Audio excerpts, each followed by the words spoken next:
Hello friends, நீங்கள் பார்த்துட்டு இருக்குது நம்ம டெக் தமிழ் சேனல். இன்னைக்கான வீடியோவில் சூப்பரான ஒரு இன்ஃபர்மேஷனான வீடியோ தான் வந்து பார்க்க போகிறோம். அது என்னன்னு கேட்டிங்கன்னா, சென்ட்ரல் கவர்மெண்ட்லேருந்து வந்திருக்கக்கூடிய ஒரு இன்ஃபர்மேஷனாக ஆகஸ்ட் 16க்குள்ளே நீங்கள் கேஸ் சிலிண்டர் வச்சிருந்தீங்கன்னா உங்கள் இகேஒய்சி கம்ப்ளீட் வந்து பண்ணணும் அப்படிங்கிறத சொல்லியிருக்காங்க. அப்படி இகேஒய்சி கம்ப்ளீட் பண்ணாமல் போனீங்கன்னா உங்களுக்கு கேஸ் புக் பண்ணுறதுலையோ அல்லது உங்களுக்கு சப்சிடிலையோ ப்ராப்ளம் வரதுக்கு வாய்ப்பு இருக்குது அப்படிங்கிறத தெளிவாக வந்து குறிப்பிட்டிருக்காங்க. ஸோ நம்ம ப்ரீவியஸ் வீடியோவில் பாரத் கேஸ் மற்றும் இந்தியன் கேஸ்க்கும் எப்படி கேஒய்சி கம்ப்ளீட் பண்ணுறது அப்படின்னு சொல்லிட்டு ப்ரீவியஸ் வீடியோ போட்டிருக்கோம். பார்க்காதவங்க மேலே ஐக்கார்டில் வந்து கொடுக்குற அதை பார்த்து தெரிஞ்சுக்கோங்க. ஸோ இந்த வீடியோவில் ஹெச்பி கேஸ் வச்சிருந்தீங்கன்னா எப்படி நம்ம இகேஒய்சி கம்ப்ளீட் பண்ணுறது அப்படிங்கிறத பார்க்கலாம். நீங்க ஆஃப்லைன் மூலமாவும் பண்ணலாம், ஆன்லைன் மூலமாவும் பண்ணலாம். அது ஆப் வச்சு நீங்க கம்ப்ளீட் ஈஸியா வந்து பண்ணிடலாம். ஸோ வீடியோக்குள்ள போறதுக்கு முன்னாடி இந்த மாதிரியான இன்ஃபர்மேஷனான வீடியோஸ் நீங்க ரெகுலரா பார்க்கணும் அப்படின்னா மறக்காம நம்ம சேனல் கீழே இருக்கக்கூடிய ரெட் கலர் பட்டனை பிரஸ் பண்ணி சப்ஸ்கிரைப் பண்ணிங்க. கூட ஒரு பெல் ஐகான் வந்து கிளிக் பண்ணிட்டீங்கன்னா நாங்க போடக்கூடிய வீடியோஸ்ல உங்களுக்கு உடனுக்குடனே நோட்டிஃபிகேஷனா வந்துடும். ஹெச்பி கேஸ் வச்சிருந்தீங்க அப்படின்னா நீங்க பிளே ஸ்டோர்ல ஹெச்பி பே அப்படின்னு சொல்லக்கூடிய ஆப்பை வந்து இன்ஸ்டால் பண்ணிக்கோங்க. அது கீழே டிஸ்கிரிப்ஷன்ல வந்து கொடுத்துருக்கேன். அதை கிளிக் பண்ணி நீங்க வந்து இன்ஸ்டால் பண்ணிக்கோங்க. இதற்கு கூடவே நமக்கு ஆதார் ஆர்டி சர்வீஸ் சொல்லக்கூடிய இந்த ஆதாருடைய அஃபிஷியலான ஒரு ஆப் வந்து இருக்கு. அதை இன்ஸ்டால் பண்ணிக்கோங்க. அப்பதான் கேஒய்சி கம்ப்ளீட் வந்து பண்ண முடியும். ஸோ இந்த ஹெச்பி பேவை இன்ஸ்டால் பண்ண பிறகு அதை ஓப்பன் பண்ணிக்கோங்க. ஓப்பன் பண்ணீங்கன்னா இந்த மாதிரியான இன்ஸ்ட்ரக்ஷன்ஸ் வந்துருக்கும். அதை ஸ்கிப் பண்ணிக்கோங்க.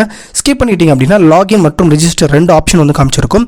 இதில் லாகின் ஆல்ரெடி நீங்கள் ஆப் வச்சு நீங்கள் வந்து கிரியேட் பண்ணி வச்சிருக்கீங்க அப்படின்னா லாகின் வந்து கொடுத்துக்கோங்க. அப்படின்னா ரிஜிஸ்டர் வந்து கிளிக் பண்ணிக்கோங்க. நீங்கள் வந்து ரிஜிஸ்டர் கிளிக் பண்ணீங்க அப்படின்னா நீங்கள் வந்து என்ரோல் பண்ணக்கூடிய ஆப்ஷன் நீங்கள் ஆல்ரெடி நீங்கள் ஹெச்பி கேஸ் வச்சிருக்கீங்களான்னு வந்து கேட்டிருக்காங்க. நோ அப்படின்னு கிளிக் பண்ணீங்க அப்படின்னா நீங்கள் ரிஜிஸ்டர் பண்ணுறதுக்காக நியூ யூசர் வந்து ஓப்பன் ஆகும். ஸோ இந்த டீட்டெயில் எல்லாத்தையுமே ஃபில் பண்ணிவிட்டு நீங்கள் ரிஜிஸ்டர் வந்து பண்ணிக்கலாம். தென் நீங்கள் ரிஜிஸ்டர் பண்ண பிறகு நீங்கள் உங்களுடைய எல்பிஜி கேஸ், அதாவது இந்த ஹெச்பியில் என்ன மொபைல் நம்பர் கொடுத்து லிங்க் பண்ணியிருக்கீங்களோ அதில் தான் நீங்கள் இதில் வந்து லாகின் வந்து பண்ணணும். அப்போ தான் இது வந்து உங்களுடைய இகேஒய்சி கம்ப்ளீட் பண்ணுறதுக்காக ஃபினிஷ் வந்து ஆகும். ஸோ இப்போ நான் என்ன பண்ணுறேன், லாகின் அப்படிங்கிறத கிளிக் பண்ணிக்கிறேன். லாகின் கிளிக் பண்ண பிறகு கீழே சப்மிட் அப்படின்னு கிளிக் பண்ணிக்கிறேன். இதில் வந்து ஓடிபி வந்து சென்ட் ஆயிருக்கு. அதை வந்து கிளிக் பண்ணிவிட்டு நான் வந்து என்டர் பண்ணிக்கிட்டு ப்ரெஸ்விட்டை கிளிக் பண்ணிக்கிறேன். கிளிக் பண்ண பிறகு உங்களுக்கு ஹோம் பேஜில் இந்த மாதிரி தான் வந்து ஓப்பன் ஆகும்.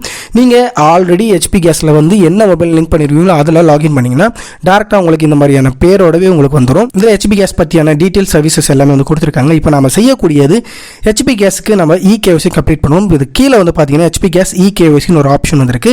இதை வந்து கிளிக் பண்ணிக்கோங்க. கிளிக் பண்ணிங்கன்னா உங்களுக்கு ரெண்டு ஆப்ஷன் வந்து கொடுத்துருக்காங்க. நீங்கள் ஒருவேளை மொபைல் நம்பர் இல்லை அப்படின்னு நீங்கள் சொன்னீங்க அப்படின்னா லிங்க் பண்ணல அப்படின்னா நீங்கள் எல்பிஜி ஐடியை வச்சு நீங்கள் வந்து கம்ப்ளைண்ட் வந்து பண்ணலாம். அப்படி இல்லைனா கன்சியூமர் நம்பரை வச்சு நீங்கள் வந்து கம்ப்ளீட் வந்து பண்ணிக்கலாம். ஸோ அதற்கான ஆப்ஷன்ஸும் வந்து கொடுத்துருக்காங்க. இப்போ நான் என்ன பண்ணுறேன் அப்படின்னா இந்த இகேஒய்சியை நான் கிளிக் வந்து பண்ணிக்கிறேன். கிளிக் பண்ண பிறகு இந்த மாதிரியான ஆப்ஷன்ஸ் வந்து எனக்கு காமிக்குது. ஸோ இது காமிச்ச பிறகு ப்ரொசீட் வந்து கிளிக் பண்ணிக்கிறேன். கிளிக் பண்ண பிறகு உங்களுக்கு லாங்குவேஜ் செலக்ட் ஆயிருக்கு. கீழே ஒரு டெக் பாக்ஸ் இருக்கும். அதை செக் வந்து பண்ணிட்டு கீழே கேப்சர் ஃபேஸ்னு இருக்கும். அதை வந்து கிளிக் பண்ணிக்கோங்க. கிளிக் பண்ணினா உங்களுக்கு ஆதார் ஆர்டி சர்வீசஸ் வந்து ஓப்பன் ஆகும். இதில் யார் ரிஜிஸ்டர் பண்ணியிருக்கீங்களோ அவங்களுடைய ஃபேஸை வந்து இதில் காமிச்சு உங்கள் கண்ணை பிளிங்க் பண்ணிங்கன்னா உங்களுக்கு கேப்சர் வந்து ஆகிடும். அதில் கிரீன் கலர் சர்க்கிள் வரும். அப்போ பிளிங்க் பண்ணிங்கன்னா உங்களுக்கு சக்ஸஸ்ஃபுல்லி கம்ப்ளீட் வந்து ஆகிடும். தென் நீங்கள் வந்து பார்த்தீங்க அப்படின்னா கம்ப்ளீட் ஆன பிறகு உங்களுக்கு verification completed through Aadhaar based facial authentication வரும். இப்போ உங்களுடைய இகேஒய்சி சிம்பிளா ஹெச்பி கேஸ் உடைய இகேஒய்சி கம்ப்ளீட் வந்து பண்ணிடும். ஒருவேளை உங்களுக்கு டவுட்டா இருக்கு அப்படின்னா நீங்க இதுல ஹோம் பேஜ்ல ப்ரொஃபைல் வந்தீங்க அப்படின்னா உங்களுக்கு இகேஒய்சி இன்ஃபோ ஆர் ரெக்வெஸ்ட் அதை கிளிக் பண்ணி பாத்தீங்க அப்படின்னா உங்களுக்கு ஸ்டேட்டஸ் வெரிஃபைட் மற்றும் அப்லோட்னு சொல்லிட்டு இதுல காமிச்சிருப்பாங்க.